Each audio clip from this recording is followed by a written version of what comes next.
Subscribe now. Press the bell icon. Never miss an update. If you like videos, please like and share your friends and family. Good morning all. Mridmai Joshi here. In today's English grammar session, let us see how the sentences in past perfect tense can be converted from active voice to passive voice. नमस्कार, सुप्रभात. मी मृण्मयी जोशी बोलते आहे. आजच्या आपल्या English व्याकरणाच्या पाठात आपण कर्तरी ते कर्मणी प्रयोग रूपांतरण पाहणार आहोत, जेव्हा काळ असेल पूर्ण भूतकाळ.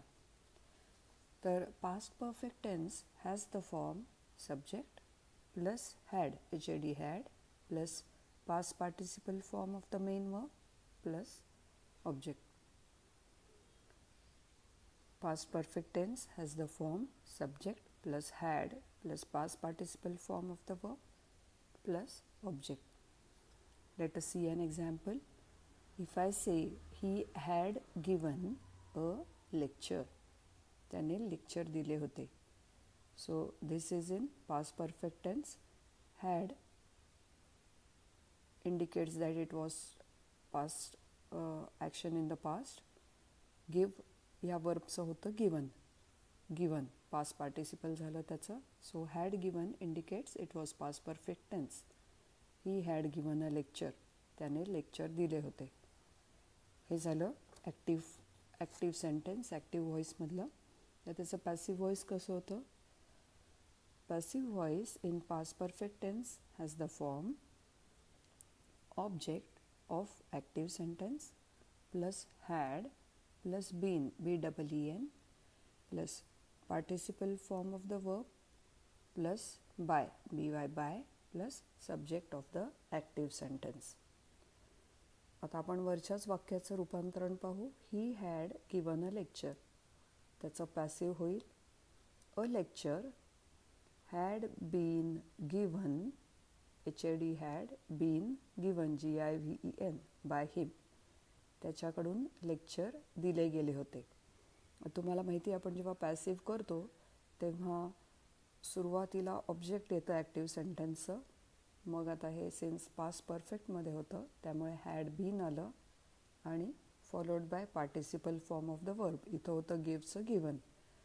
सो लेक्चर हे जे ऑब्जेक्ट होतं ते आधी आलं. A lecture had been given आणि मग आपण बाय वापरतो, म्हणजे कुणाकडून दिलं गेलं तो, आणि मग सब्जेक्ट येतो सगळ्यात शेवटी by him. So he had given a lecture चं पॅसिव्ह होईल a lecture had been given by him. Now let us see one more example. If the active is I had written a letter WRITTEN. I had written a letter. So the passive will be a letter had been written by me. Let us see one more example. Sunita had driven many cars before she bought this one. सुनीताने आधी बऱ्याच गाड्या चालवल्या होत्या जे ही गाडी घ्यायच्या अगोदर. साधारण अशा फॉर्ममधलं सेंटेन्स आहे हे. तर त्याचं पॅसिव्ह व्हॉईस होईल many cars had been driven by Sunita before she bought this one. तर ही होती साधी सेंटेन्सेस, ॲफर्मेटिव्ह सेंटेन्सेस ज्याला म्हणता येतील पास्ट परफेक्ट टेन्समधली. आता एखादं आपण निगेटिव्ह सेंटेन्स करून बघूया ॲक्टिव्ह टू पॅसिव्ह. ॲक्टिव्ह जर आपण म्हणलं, निगेटिव्ह सेंटेन्स तुम्हाला लक्षात आलं असेल तर आपण नॉट घालून तयार करतो. Example, I had not listened to him. मी त्याचे ऐकले नव्हते. आपण मागच्या वेळेस पाहिलेलं आहे लिसन्ड टू हा एकत्र वर्ब ट्रीट केलं जातं. टू हे जे प्रिपोजिशन आहे ते लिसनच्या बरोबरच येतं. त्यामुळे आपण त्याचं रूपांतरण जेव्हा करू पॅसिव्हमध्ये तेव्हा लिसन्ड टू हे आपण तसंच ठेवतो, एकत्रच ठेवतो. So I had not listened to him. लिसनचं होतं लिसन्ड, तर I had not listened to him. So जेव्हा आपण पॅसिव्ह करू तेव्हा आपण नॉट तसंच ठेवणार आहोत आणि ते हॅड आणि बीनच्या मध्ये घालणार आहोत. त्यामुळे टू हिम हे जे आहे म्हणजे थोडक्यात ही हा सब्जेक्ट आहे, ही हा सब्जेक्ट आपण अगोदर घेतला. He had not been listened to by me. मी म्हणलं तसं लिसन्ड टू हे एकत्र आपण ट्रीट केलं.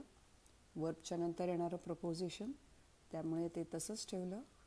Had not been listened to असं झालं, कारण नॉट हे निगेटिव्ह दाखवत होतं, ते आपण हॅड आणि बीनच्या मध्ये घातलं. So had not listened to हिमचं पॅसिव्ह झालं. He had not been listened to by आणि मग सब्जेक्ट आला. आयचं होतं मी, बाय मी हे सगळ्यात शेवटी आलं.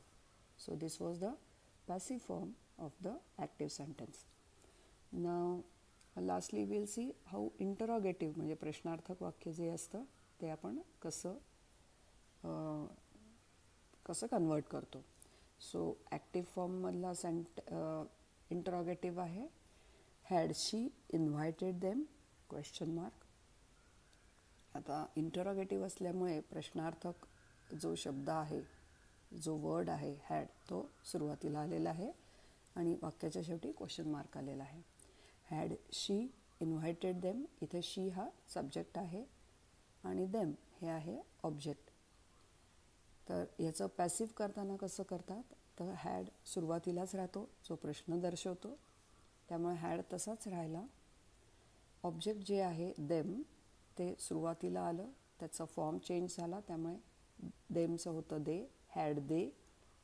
आपण म्हणलं की ते जेव्हा आपण कन्व्हर्ट करतो आहे तेव्हा बीन आणि मग पास्ट पार्टिसिपल आपण घेणार आहोत, त्यामुळे हॅड दे बीन इन्व्हायटेड आणि सगळ्यात शेवटी आलं इथलं सब्जेक्ट जे आपण सगळ्यात शेवटी टाकणार आहोत इथे पॅसिव्हमध्ये कन्वर्ट केल्यावर. So had they been invited bye her question mark.